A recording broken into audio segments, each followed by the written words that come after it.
गंजे सिर वाला आदमी। यह उस समय की बात है जब दुनिया बहुत ही बुरे दौर से गुजर रही थी। देश की स्त्रियां और पुरुष बहुत ही बीमार रहते थे। उनके ऊपर बुरी शक्ति का साया लगातार मंडराता रहता था। ऐसे ही समय में एक दंपति परिवार एक छोटे से गांव में रहता था। वे बहुत गरीब अवस्था में जी रहे थे। एक दिन उनके घर भी बुरी आत्मा आई और दोनों दंपतियों को उसने अपने अधीन कर लिया। उनके पास जीवन की सामान्य जरूरतों को निर्वाह करना ही सहज नहीं था, इसलिए अपने लिए पूजा पाठ करने के लिए किसी बड़े लामा को बुला नहीं सके। ऐसे में उन्होंने उसके स्थान पर एक साधारण आदमी को बुलवाया। वह बुरी आत्मा से मुक्ति के लिए प्रार्थना करता। उस आदमी को पूजा करते हुए बहुत भूख लगने लगी।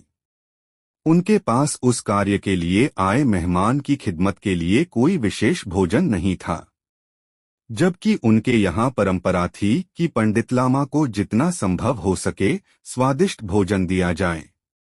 मेहमान के प्रसन्न होने की अवस्था में ही परिवार को उचित फल मिल सकता था, ऐसी धारणा लोगों में थी। जबकि इस दंपति के यहाँ न परोसने के लिए मांस था, न पेय पदार्थ के रूप में छांग और न घी, दूध, दही। उनके पास न घोड़े थे न याक था, उनके पास था तो केवल एक बकरा। दोनों दंपति बड़ी दुविधा में थे कि क्या कैसे भोजन की तैयारी की जाए। ऐसे ही सोचते गृह पुरुष पंडित के करीब पालथी मारकर बैठ गया। वह अपनी आंखों को बंद किए, हाथ जोड़े एकनिष्ठ होकर पंडित के उच्चरित मंत्रों को समझने की चेष्टा करने लगा। तभी उसने सुना, वह मने पढ़ हूं का जाप कर रहा है। वह उसे सुनकर स्वयं दोबारा दोहराता रहा। वह पंडित पूजा करते हुए सोच रहा था, घर के आंगन में बकरा बंधा हुआ है, अगर वह आज खाने को मिल जाए तो मजा आ जाए। जबकि पास बैठे गृह पुरुष को सुनाई पड़ा, पंडित कह रहा है, भगवान ने कहा है, गंजे सिर वाले के सिर में अगर बकरे की खाल को रख दिया जाए तो उसे गंजेपन की समस्या से मुक्ति मिल सकती है। जब गृह पुरुष ने यह सुना, वह तुरंत वहां से उठ गया। उसने बकरे को मारकर स्वादिष्ट भोजन तैयार किया। दंपति और पंडित दोनों ने ही काफी समय बाद इतना अच्छा भोजन किया था। भरपेट भोजन कर अपने को तृप्त किया।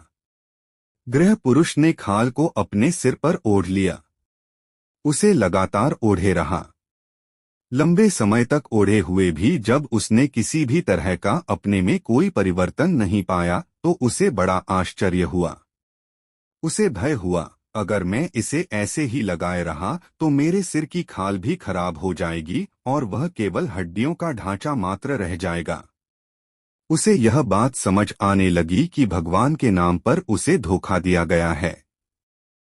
उसने पास जाकर उस पंडित से पूछा, तुमने मुझसे झूठ क्यों कहा? तब पंडित ने जवाब दिया, मैंने तुमसे कोई झूठ नहीं कहा है। अगर तुम सही मायने में अपना भला चाहते हो तो अपनी पूजा स्वयं करो। तुम्हारे लिए प्रार्थना तुमसे बेहतर कोई और नहीं कर सकता, वरना ईश्वर के नाम पर वही होगा जैसे तुम्हारी बकरी के साथ हुआ है। भगवान के नाम पर ही झूठ फैलता है। धन्यवाद। पूरा वीडियो देखने के लिए। आपको वीडियो अच्छा लगा हो तो प्लीज इसे लाइक करें, शेयर करें और चैनल सब्सक्राइब करें।